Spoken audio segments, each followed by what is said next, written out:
Hello and welcome back to CMOS radio frequency integrated circuits. So, we are now in the 11th module and we will be discussing frequency synthesis. As part of today's lecture, we are going to talk about phase locked loop basics. In the last class, I kind of tried to motivate the need for something. So, we want a pure frequency, we can't tolerate any phase noise. We need this frequency to be agile and accurate. Now, as far as the pure frequency part goes and as far as accuracy goes, quartz crystals are very good. They are not as good as atomic clocks, but they are very good.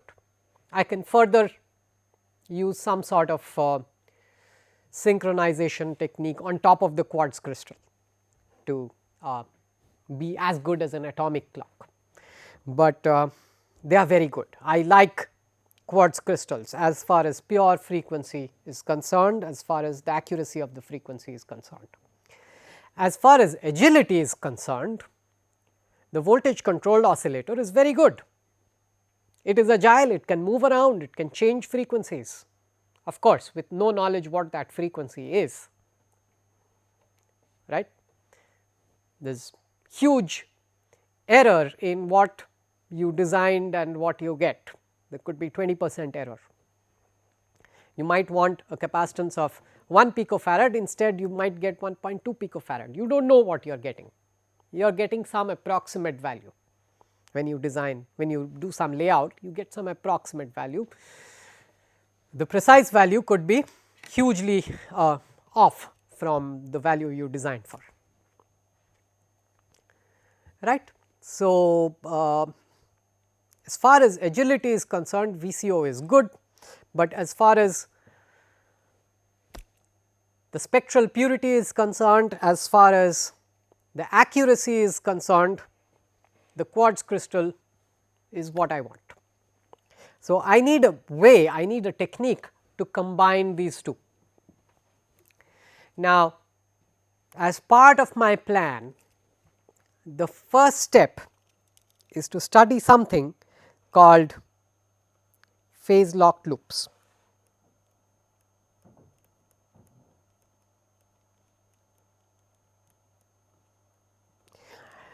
So, the idea for a phase locked loop is there a way I can mimic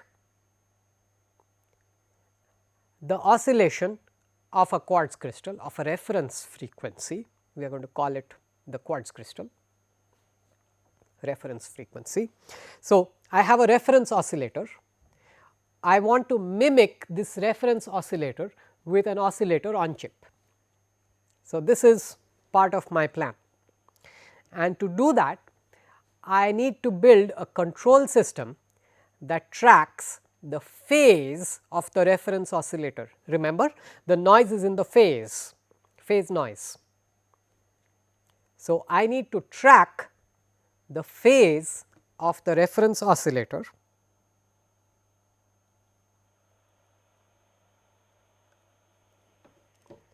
and I need to build a control system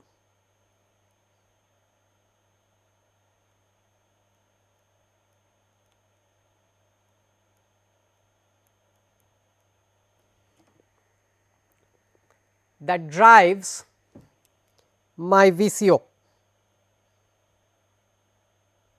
VCO is the plant.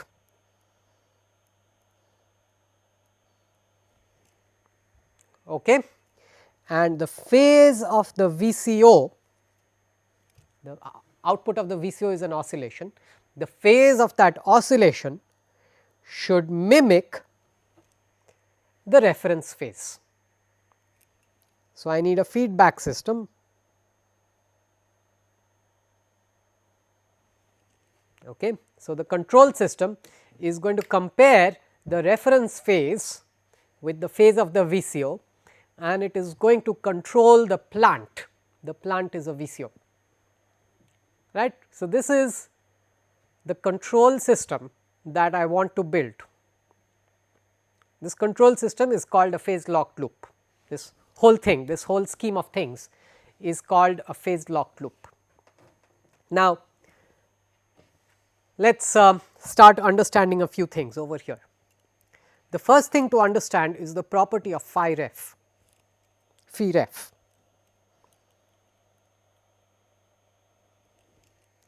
So, this phi ref is what does it look like?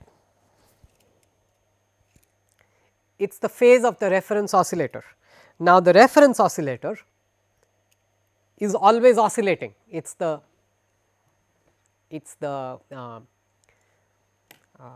crystal oscillator, the quartz crystal. So, the reference oscillator is always oscillating in this fashion, and its phase, that is the input to my control system. What is its phase going to look like? So, let us say that, let us assume that the phase at this point of time is equal to 0 degrees.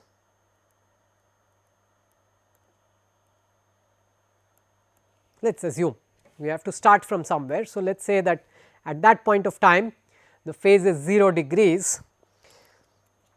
So, at this point of time the phase is going to be 360 degrees, or rather 2 pi,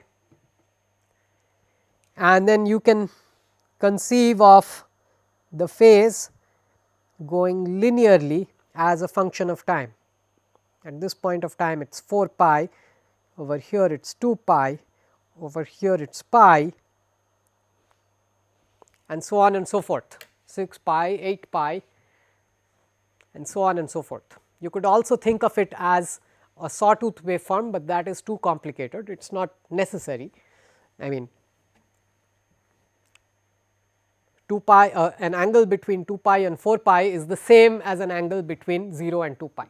So, you do not have to think of it as a sawtooth waveform, you can think of it as a ramp. So, that is the key word over here. This phi ref looks like a ramp.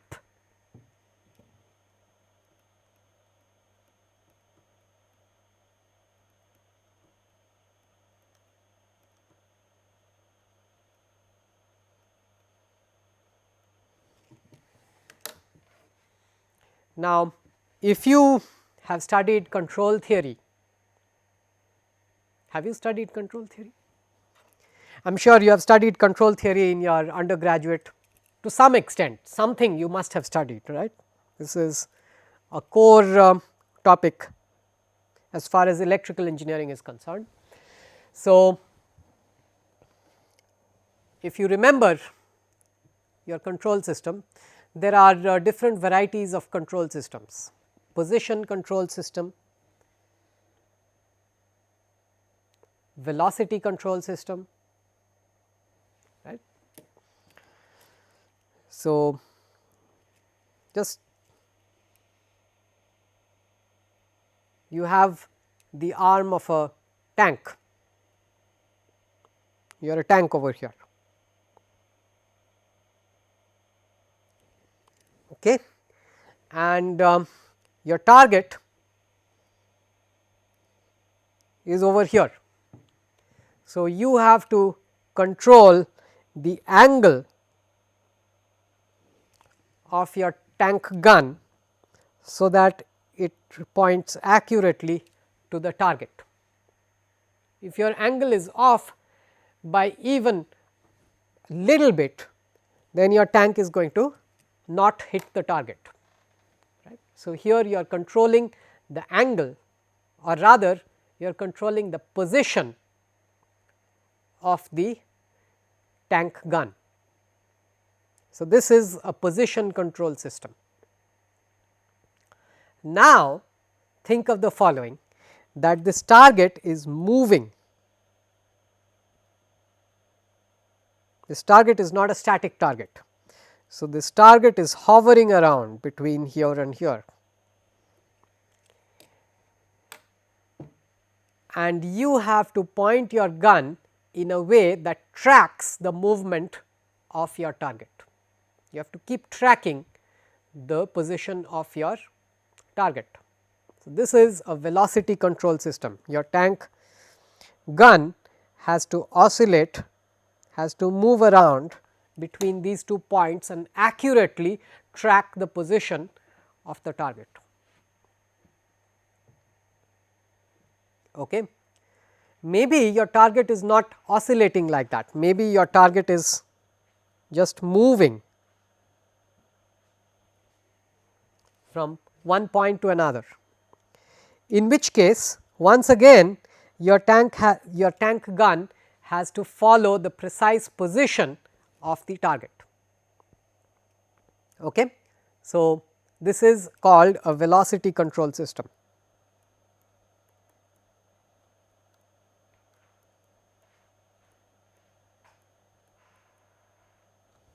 Now, as far as we are concerned,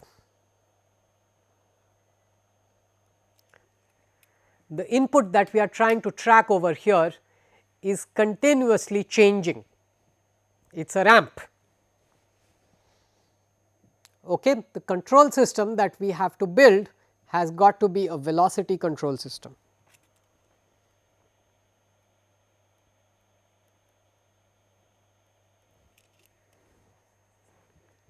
All right. So, this is an important property of the control system that you have got to build.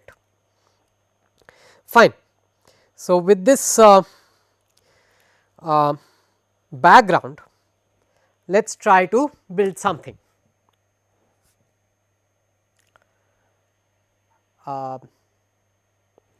What is a velocity control system? What is a velocity control system? You do not remember? Okay, we will come to it. Let me give you a feeler.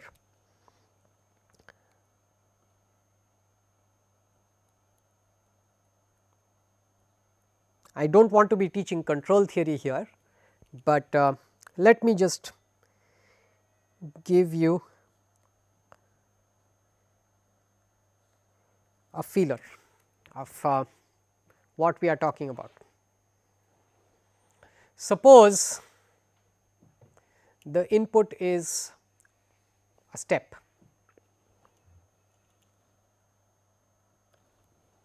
going from 0 to 1.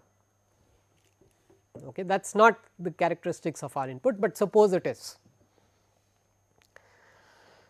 In any case, this particular control system has a gain. This is the input, this is my output, the gain output by input equal to 1 A by 1 plus A, open loop gain divided by 1 loop gain divided by 1 plus 1 minus the loop gain.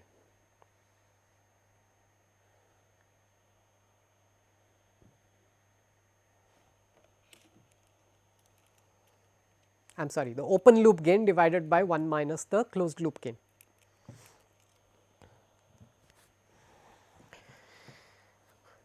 Right. This is the output by input for this particular system. Now, if your input is going from 0 to 1 and you have got A equal to 5, say A is 5. In that case, when the input is going from 0 to 1, if input is 1, then the output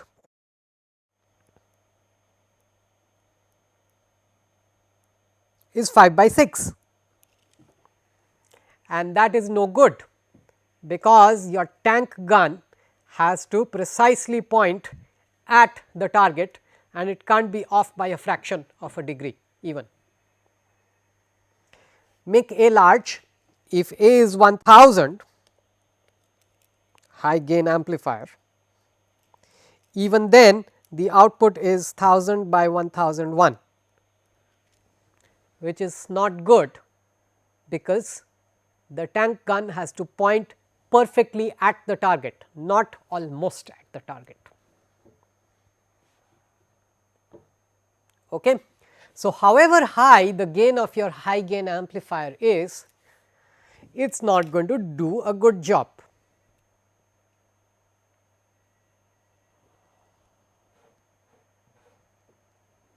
So, what do we do? Now, next step, suppose you put an integrator.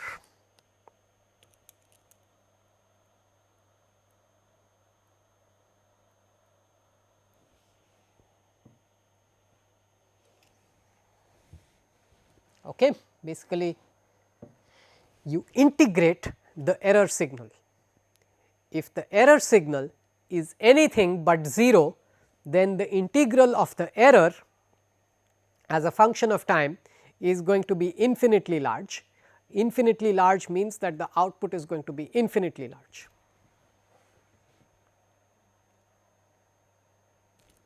It is inconceivable, therefore, the error signal has got to be 0. So, that is the hypothesis. Let us see how we analyze this.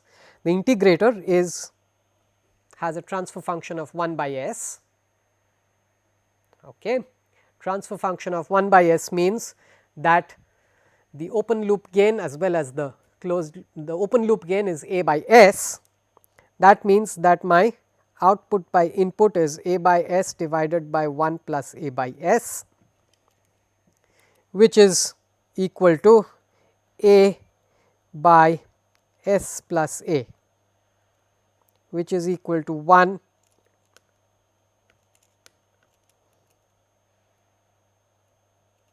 by 1 plus s by a. Okay. So, this is the transfer function. Your input, what is your input? U of t. Laplace transform of the input is 1 by s. So, if your input is 1 by s, your transfer function is 1 by 1 plus s by a, then the response is going to be 1 by s times 1 by 1 plus s by a. Okay. Let us say this is x of t, this is y of t.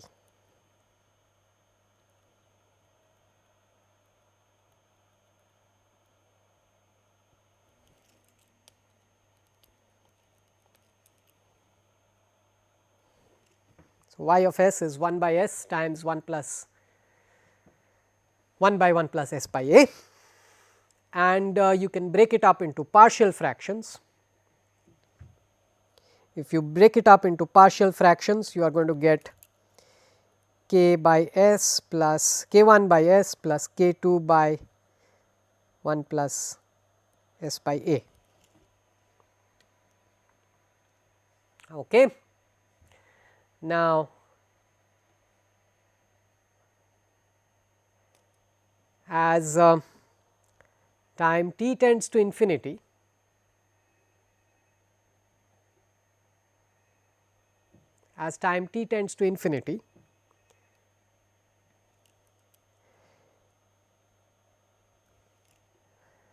okay, let's do the partial fraction breakup.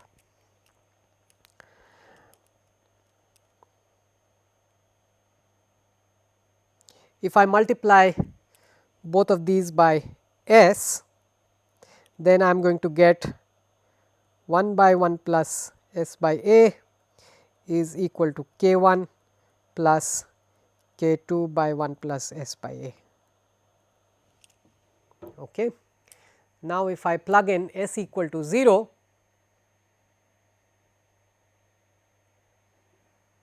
then I have got k 1 plus k 2 is equal to 1.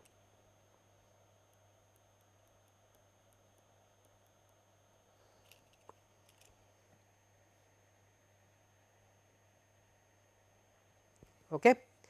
Next thing is multiply both sides by 1 plus s by a, and you have got 1 by s is equal to k 2 plus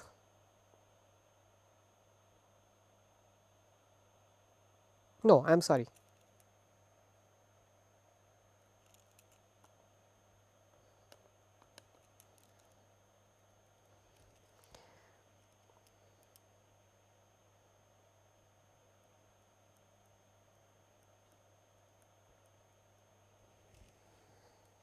okay. And now plug in s equal to minus a. If s is equal to minus a, then the second term goes to 0 and k 2 is equal to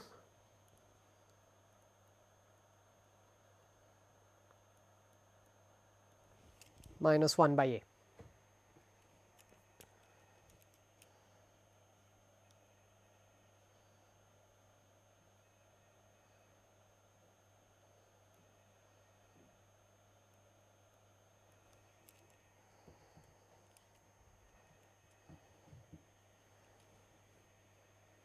Okay, that is your partial fraction breakup. Now, what does this mean? This means that the response is equal to u of t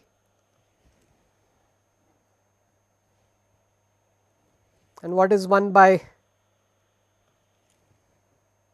s plus a?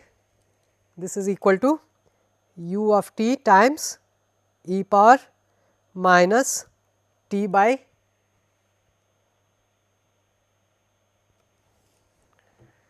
tau.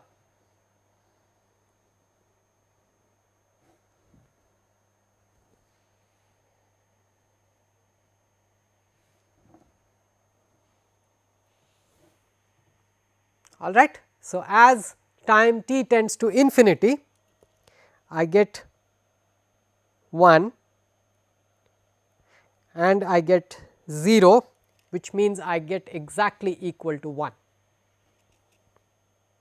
So, as time t tends to infinity, the output of this position control system, this is a position control system, is precisely equal to the input.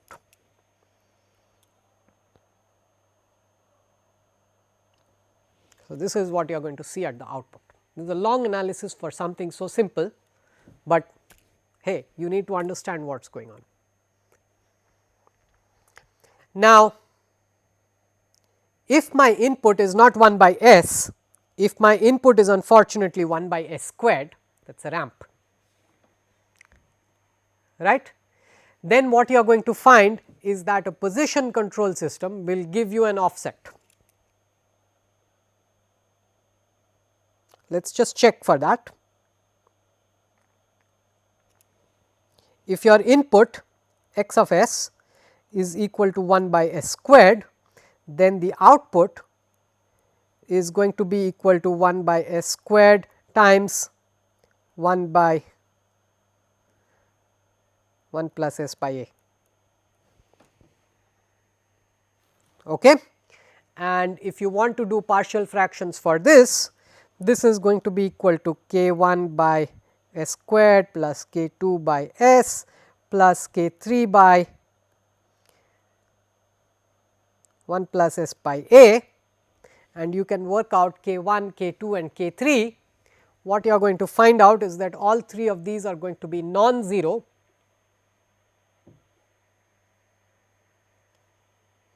all right.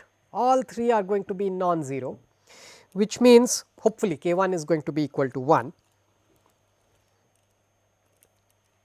Hopefully k 1 is going to be equal to 1. I am not going to do the mathematics here, but what you are going to see is 1 by s squared plus k 2 by s plus k 3 by 1 plus s by a.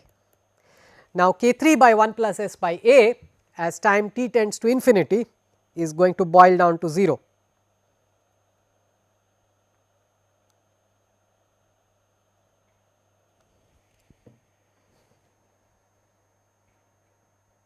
Okay. K 2 by s is going to be k 2 times u of t. As time t tends to infinity, it is going to be equal to k 2, and 1 by s squared is the ramp that you want to track.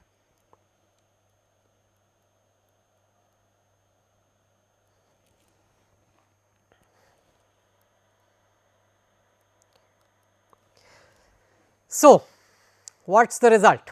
As time t tends to infinity, this term will drop out to 0, the second term will be a value equal to k 2, which means that there is an error, there is going to be a constant error of value equal to k 2. Okay, of course, you do the partial fraction breakup properly, you will get the exact value of k 2. What I am saying over here is that k 2 is not going to be equal to 0, definitely not. You are going to find out. Okay, do this as your homework exercise, prove to yourself. So, what this means is that if I make a trivial control system, a position control system, and the input is not a position, the input is a ramp, then the output is no longer going to be able to track the input.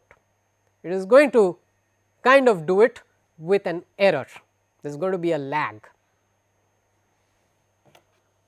What does this mean for us? Our control system over here is trying to do velocity control. Here the input is constantly changing, the input is a ramp, and that means I can't build a simple position control system with one integrator over here, right. This is what we are trying to get at. Okay.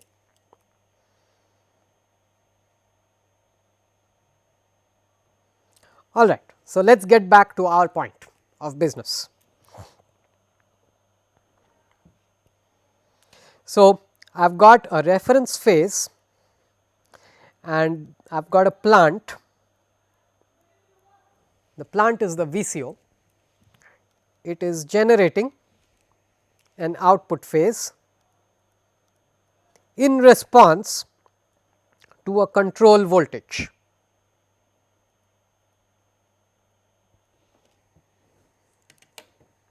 Now, we did not study the VCO like this, did we? No. We said that the VCO generates a certain frequency of oscillation in response to a certain voltage. So, when we studied the voltage controlled oscillator, we said that if I plot control voltage on the x axis, then the oscillation frequency will have some characteristics, something like this, probably other way around, it does not really matter. Okay. So, the frequency is a function of the voltage, not really the phase.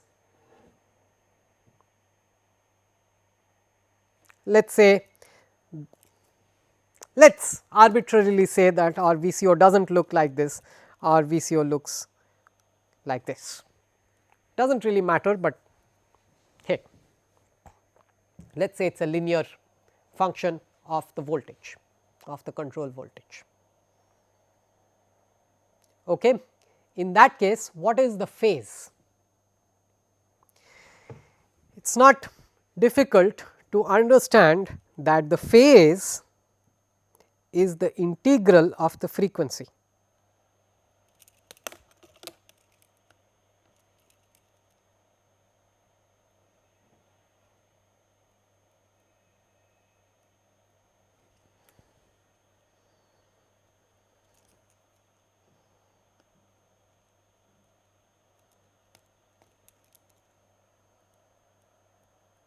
The phase at a time capital T is equal to the integral of the angular frequency starting from 0, let us say the reference the phase at time t equal to 0 is 0 to the current point of time,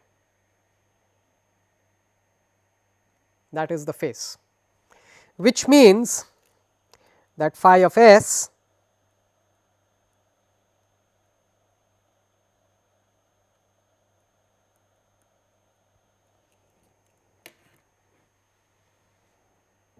is going to look like this. Now, I am saying that this omega of s, let us assume that omega of s is equal to some constant k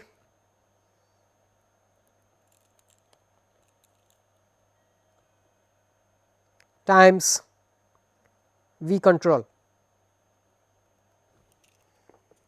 okay, which means that omega of s is equal to k times V of s. That means that this particular plant, the VCO, can be modeled as something that is of this nature. Okay. What are the dimensions of K?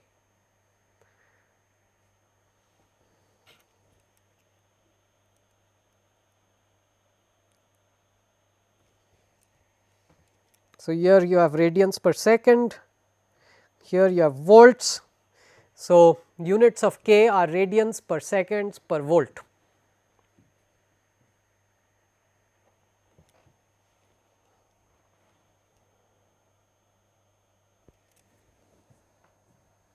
So, that is the kind of plant that I am trying to control.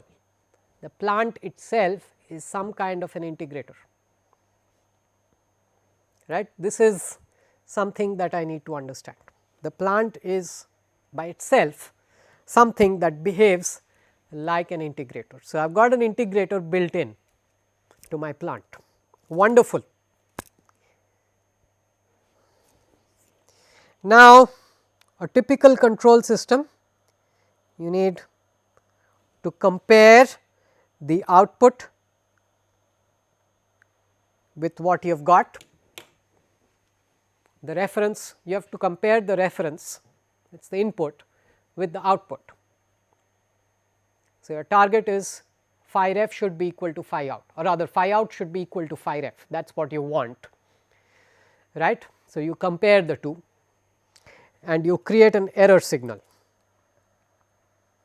So, you want to compare the phase of the reference oscillator, the quartz crystal, with the phase of your VCO. So, this is called a phase detector. This is not an ordinary subtraction, right. This is no ordinary subtraction. You are comparing the phase of the reference signal with the phase of your output. This is not the voltage of the quartz crystal minus the voltage of the output. Be very careful about it, right. In response, you are creating a voltage, and then this has to go through some sort of a loop filter and generate V control. Now, the transitions between my control systems. So, I have first I have just a high gain amplifier, then to do position control I need to put in an integrator. If I want to do velocity control, I need to put in another integrator into the loop. Okay, that is basically the hunch, that you probably need to put another integrator. Now, unfortunately, if you do put in another integrator, strange things will happen to the loop will become unstable. Why? Why will the loop become unstable? Because the loop gain is going to be equal to A times minus A times 1 by S squared. You have got two integrators and A. So, your loop gain is minus A times 1 by S squared.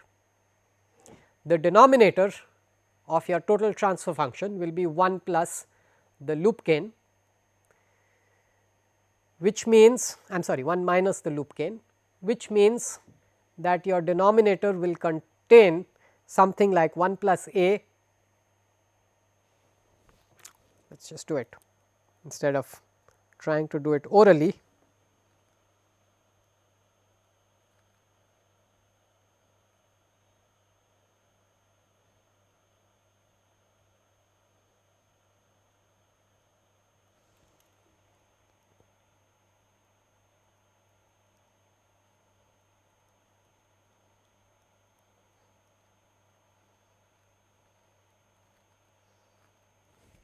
If this is your system,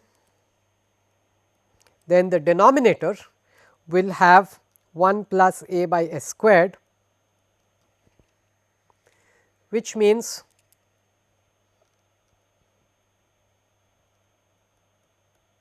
that the denominator contains this, and this has 2 poles on the j omega axis. Where are the poles?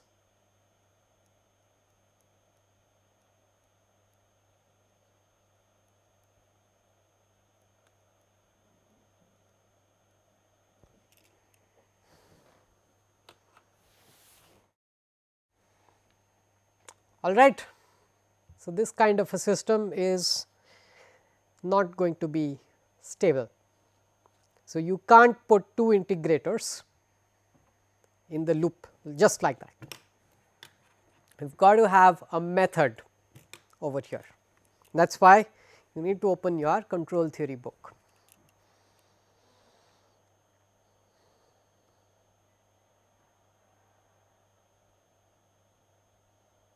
All right. So, the general idea for our phase lock loop is this: I need a phase detector,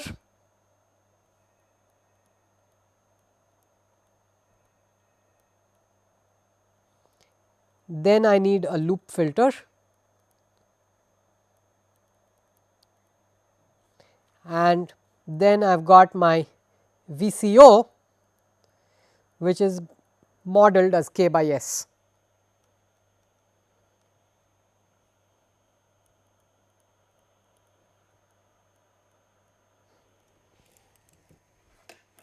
Okay. So, this is the general idea. Now, the first building block that I need is the phase detector. I am going to focus on that now, and we are going to do the loop filter in the next class. Hopefully I will be able to finish the phase detector today with the time that I have. Okay.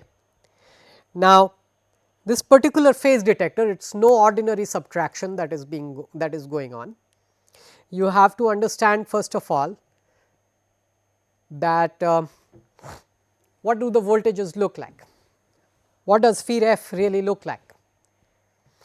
The reference input is a square wave, so digital square wave.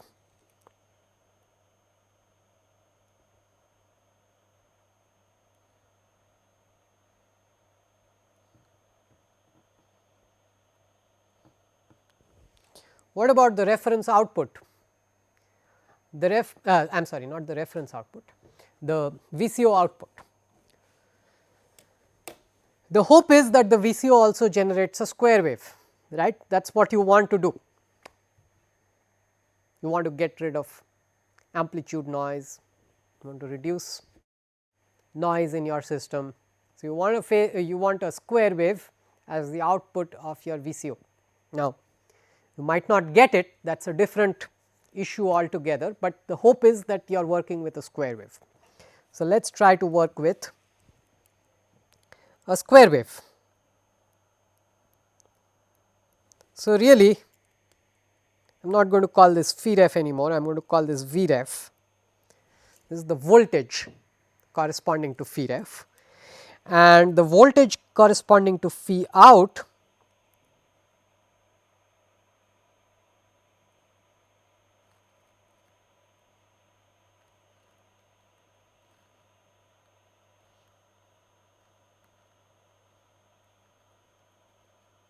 is probably something like this as a function of time.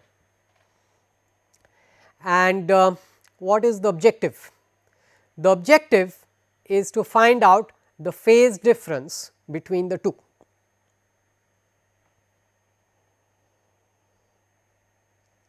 If phi ref is more than phi out, then you need to give a positive result. If phi out is more than phi ref, you need to give a negative result, right. That is the objective. We have got two digital signals. Is it possible to give a digital circuit that will give a digital output as to what the phase is? The inputs are digital, why can't the output be digital too? Circuit should be could completely be digital, conceivable, right. The inputs are already digital in nature. Is it possible? What do you think? What could be generating the phase difference between the two? When the two are same, when both are, all right, let us take a look over here. What is the output that you want?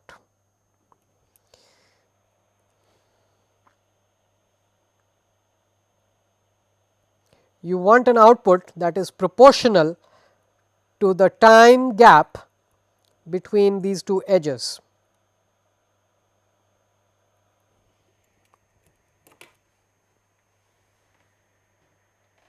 All right, an XOR gate, right? An XOR gate can do the job. Seems like an XOR gate can do the job. Let us just see if I do XOR of Vref and Vout. When Vref and Vout are different, it will give me a 1. When they are same, it will give me a 0.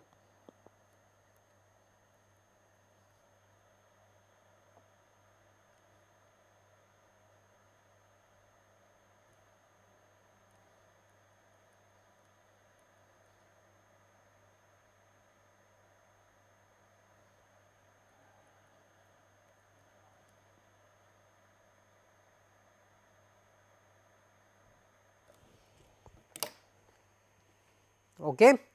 And if you take the average over a cycle, it is kind of proportional to the phase difference between the two. Think this works, right? It does not work. Why it does not work is that it makes no difference as to which side is positive, which side is negative, or whether you are doing Vref minus Vout, Phi ref minus Phi out, or you are doing Phi out minus Phi ref, makes no distinguish, it does not distinguish, right. So, as a result you get something which is proportional, the duration of the pulses are proportional to modulo Phi out Phi ref minus Phi out.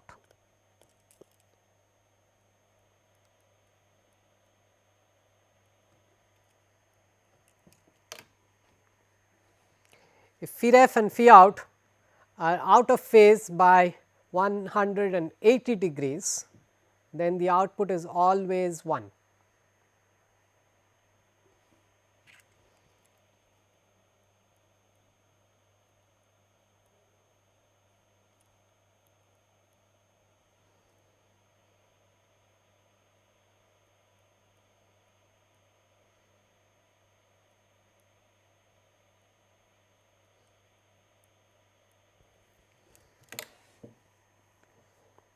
Okay. So, that kind of tells you that on the average, if Phi ref minus Phi out is 1 radian, then the output is going to be VDD by pi.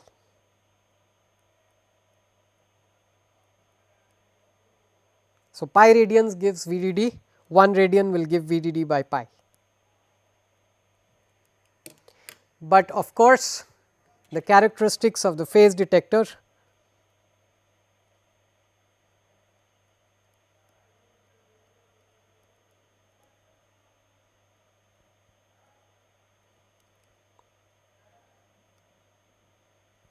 is like this.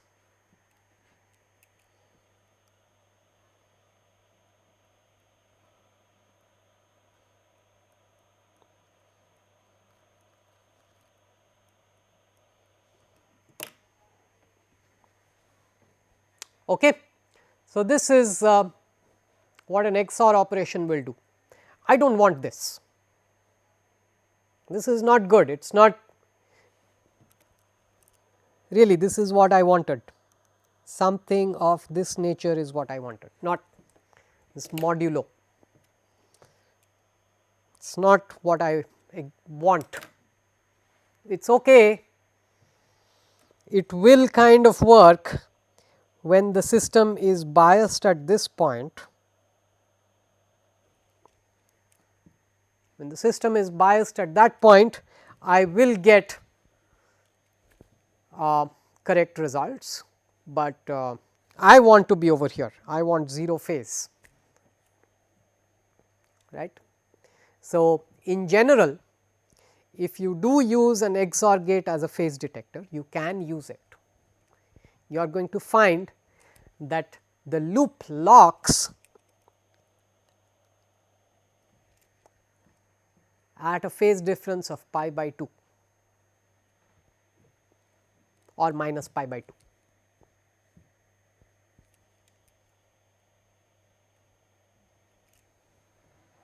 Okay. So, this is something that you will observe. We do not want to make such a phase detector. So, it kind of works, not quite. Let us again see what I want.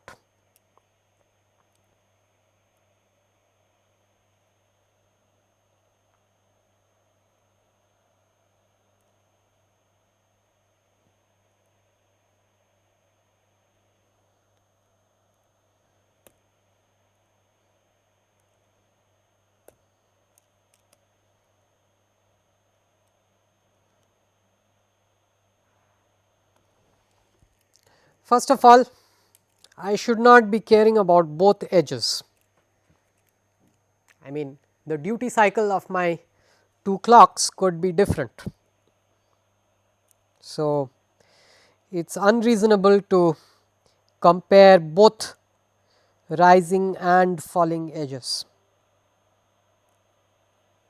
right. So, that is also something that you have to keep in mind, that you do not necessarily want to compare both rising as well as the falling edge. So, this is what I want. Let us modify my V out a little bit.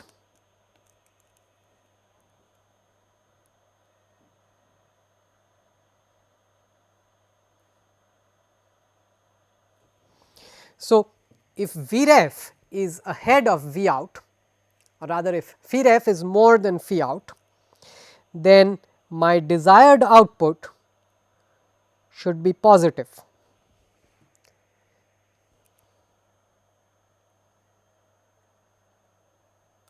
During that duration. If phi ref is lagging behind phi out, then my pulse should be negative during that duration.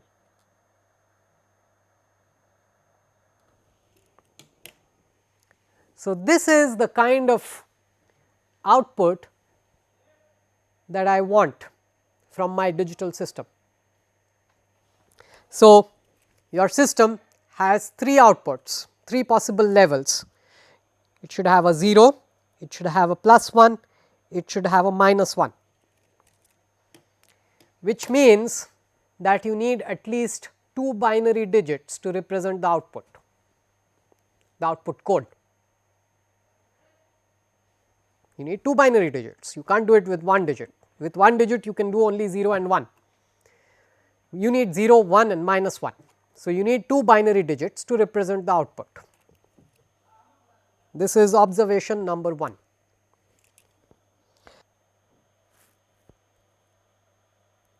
Observation number 2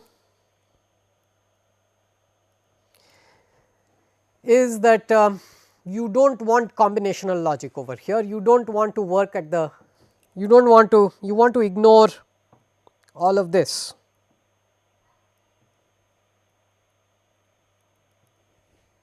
Okay, which kind of means that you need to build some sort of sequential logic. If you want to build sequential logic, you have to start with a state machine diagram. So, let us try to build a state diagram for this kind of a system. So, I am going to start with the 0 state, and when I am at the 0 state, this is my 0 state. If there is a rising edge on Vref, then I want to output plus 1.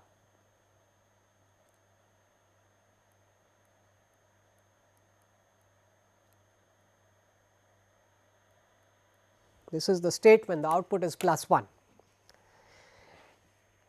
And then as soon as a rising edge of V out comes, I want to go back to the 0 state.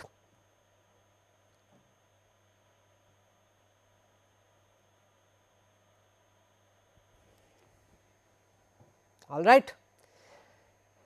Again, when Vref rising edge comes, I will generate plus 1, V out rising edge comes, I will generate minus 1, I will go back to 0. Now, while I am in 0, if a rising edge comes for V out, then I want to generate a minus 1.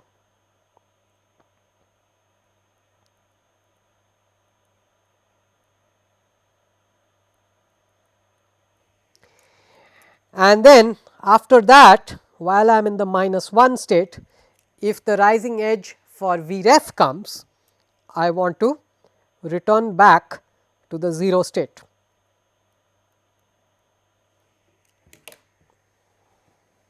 So, this is the state diagram of the phase detector. It is a kind of strange digital system. The events over here are the rising edges of Vref and V out, those are the events. Okay. There are 3 states, the inputs are basically the rising edges of Vref and V out. It is a strange kind of a state diagram. Now, 3 states means you need 2 flip flops to build the system.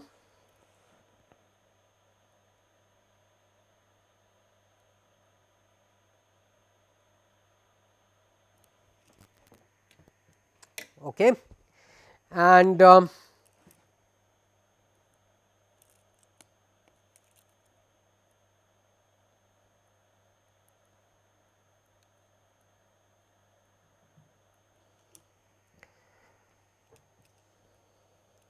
what I am going to do is, I am going to just go ahead and draw the system. It is not terribly straightforward to design it from scratch. So, and it is going to take a lot of time. So, I am just going to go ahead and draw it.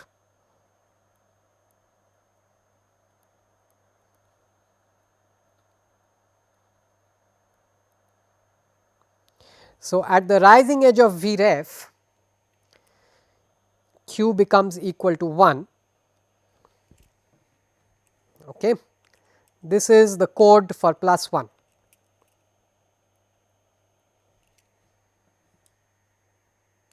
And then at the rising edge of V out, this Q is going to be equal to 1, but I do not want the 1 to remain. As soon as such an event happens,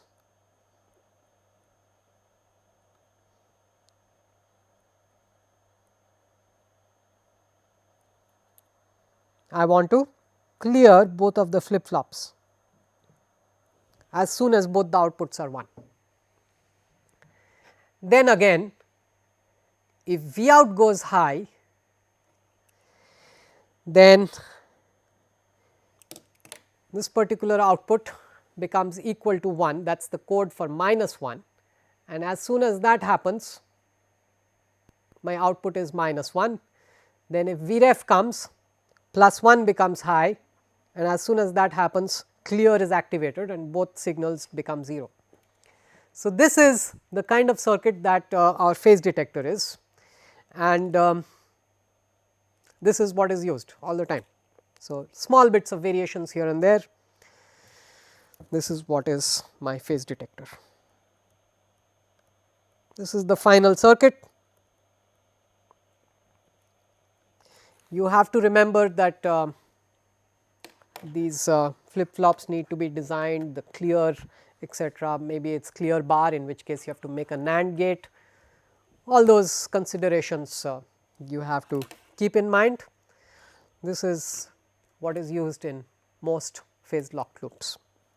All right, we are going to stop here, and in the next class we are going to continue with the next important block that we have got over here, that is the loop filter.